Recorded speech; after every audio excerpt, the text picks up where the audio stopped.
नमस्कार साथियों और प्यारे बच्चों, फिजिक्स इट्स इजी में आपका स्वागत है। हम लोग बात कर रहे हैं कक्षा 12 के अध्याय 13 नाभिक और इसका अभ्यास क्रमांक है 19।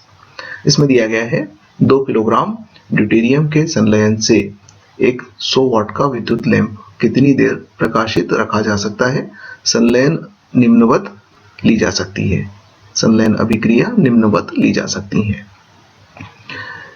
1 ड्यूटेरियम प्लस 1 ड्यूटेरियम, 2 ड्यूटेरियम मिलकर एक ट्रिटियम और एक न्यूट्रॉन उत्पन्न करते हैं। साथ में 3.27 मेगावाट ऊर्जा का विमोचन होता है। अर्थात जब 2 ड्यूटेरियम के नाभिक संलयित होंगे तो इतनी ऊर्जा का विमोचन करेंगे।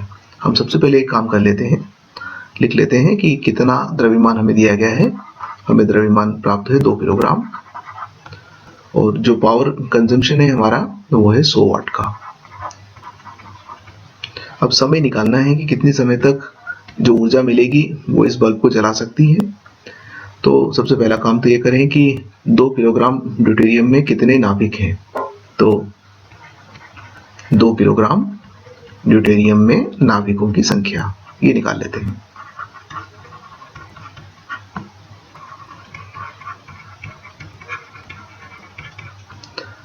ये बराबर हो जाएगा 2000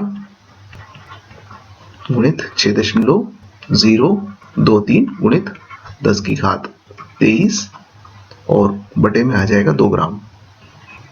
तो इस प्रकार से ये संख्या प्राप्त हो रही है 6.023 गुणित 10 की घात 26 नाभिक। इतने नाभिक होंगे ड्यूटेरियम के 2 किलोग्राम में। अब 2 नाभिक जुड़ते हैं तो हमें इतनी ऊर्जा की प्राप्ति होती है। तो कुल ऊर्जा कितनी प्राप्त होगी? तो कुल प्राप्त ऊर्जा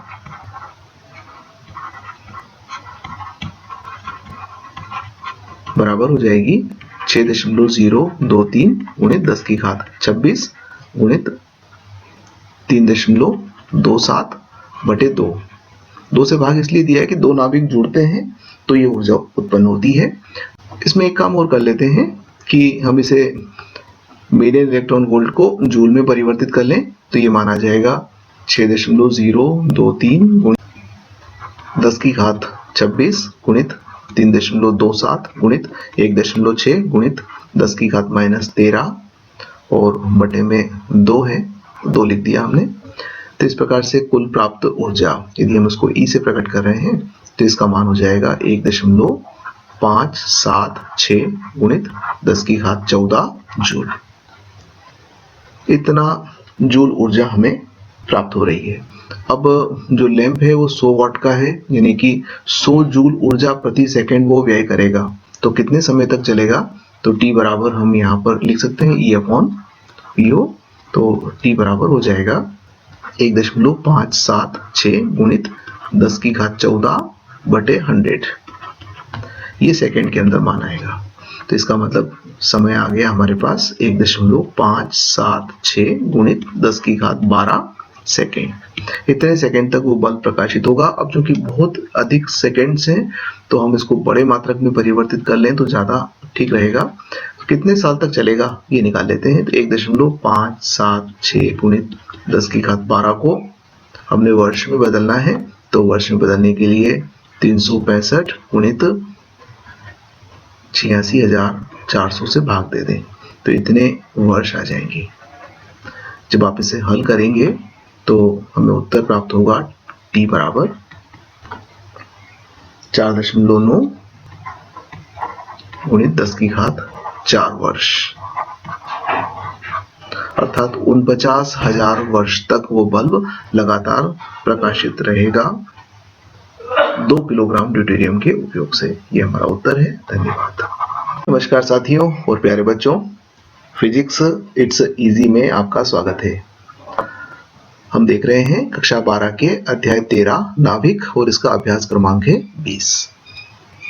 इसमें दिया गया है 2 ड्यूट्रॉनों के आमने सामने की टक्कर के लिए कूलाम अवरोध की ऊंचाई ज्ञात कीजिए।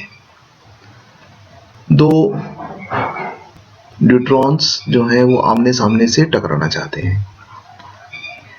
तो जब वो पास पास आएंगे तो उनके बीच में दोनों धनावेशित हैं, नाभिक हैं, तो एक दूसरे को प्रतिकर्षित करेंगे। तो एक निश्चित सीमा तक आने के बाद में फिर वो लौट जाएंगे। तो हम कल्पना करते हैं कि हमने उनको इतनी अधिक गतिज ऊर्जा प्रदान की है कि वो लगभग एक दूसरे को संपर्कित करने की स्थिति में आ गए। तो अब यहाँ पर अगर हम देखें तो इन दोनों के नाभिकों के जो केंद्र हैं, इनके बीच की दूरी ये जो है, ये दोनों की त्रिज्याओं के योग के बराबर है, यानी कि 2r के बराबर है।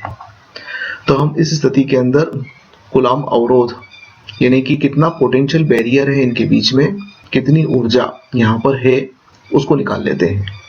तो उसकी सहायता से हमें ये पता चल जाएगा कि कूलम्ब अवरोध का मान कितना है। इन्हें दिया है कि इसकी जो त्रिज्या है r, इसका मान है 2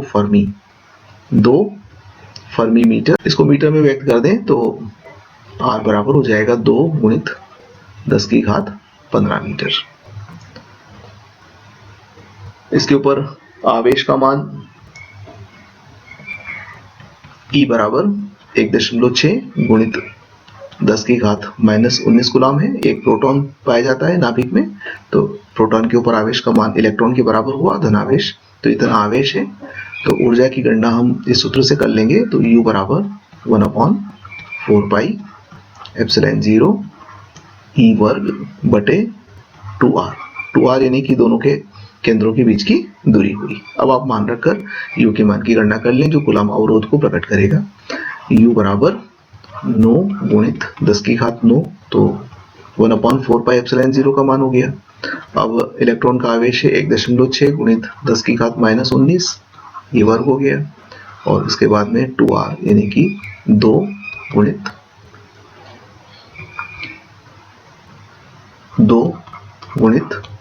10 की घात -15। 2 का गुणा इसलिए किया कि r का मान है 2 गुणित 10 की घात 15, सॉरी -15 नहीं, हाँ -15 सही है। यहाँ हमें -15 लगाना होगा, एक फर्मी में 10 की घात -15 मीटर। तो ये 4 × 10⁻⁻15 मीटर आ जाएगा।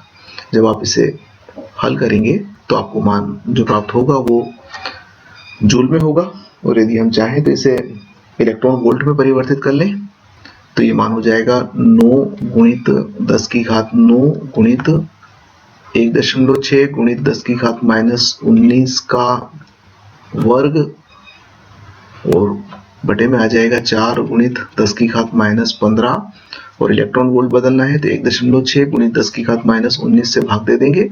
तो ये उत्तर हमारा इलेक्ट्रॉन वोल्ट में होगा, ऊपर वाला मान जूल के अंदर था।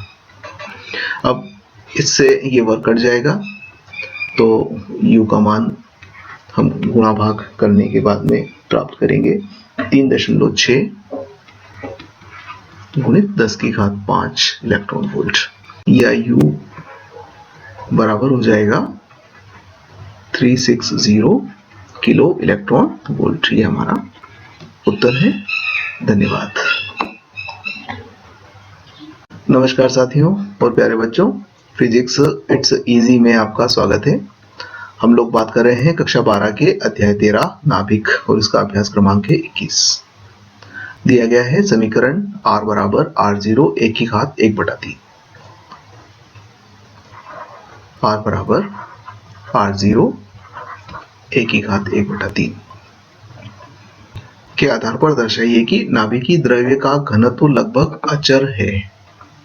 मतलब डेंसिटी की बात कर रहे हैं। डेंसिटी जो है वो याद करना है, और ये बताना है कि डेंसिटी जो है वो एक अचर राशि है, अर्थात a पर निर्भर नहीं करता है। यानी कि हम डेंसिटी का सूत्र निकाल लेंगे और उसके अंदर a नहीं आना चाहिए। यदि ऐसा होता है तब हम अपनी बात को सिद्ध कर पाएंगे। यहाँ r0 एक नियतांक है और a नाभिक की द्रव्यमान संख्या है। तो ये नाभिक की द्रव्यमान संख्या हुई, अर्थात कुल प्रोटॉन तथा न्यूट्रॉन की संख्या का योग हुआ। तो घनत्व की परिभाषा कहती है, घनत्व D बराबर द्रव्यमान बटे आयतन। m द्रव्यमान है और v आयतन है। हम यदि यहाँ पर किसी नाभिक को लें तो नाभिक को गोलाकार माना जाएगा, तो हम उसका आयतन निकाल सकते हैं 4/3 पाई r क्यूब से। और उसके द्रव्यमान की अगर बात करें तो माना कि एक न्यूक्लियॉन जिसमें प्रोटॉन और न्यूट्रॉन दोनों सम्मिलित हैं, तो न्यूक्लियॉन का द्रव्यमान यदि m मान लें तो m गुणित a, ये नाभिक का कुल द्रव्यमान को व्यक्त करेगा।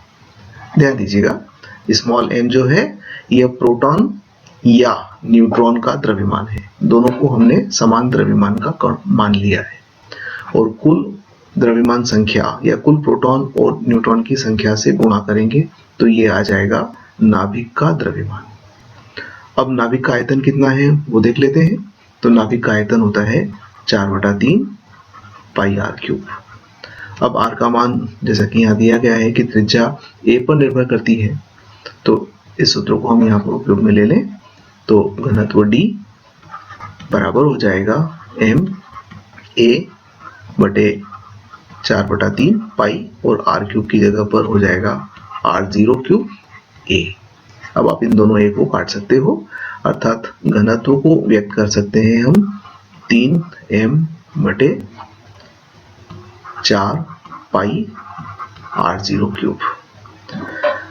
m न्यूट्रॉन या प्रोटॉन का द्रव्यमान है, नियत राशि है, और r0 भी एक नियतांक है। तो इस प्रकार से हम कह सकते हैं कि d जो है वो एक अचर राशि है।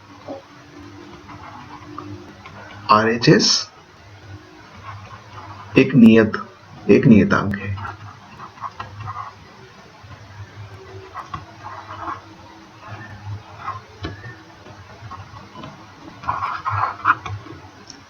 अतः D जो है वो अचर है, ये कहा जा सकता है। धन्यवाद।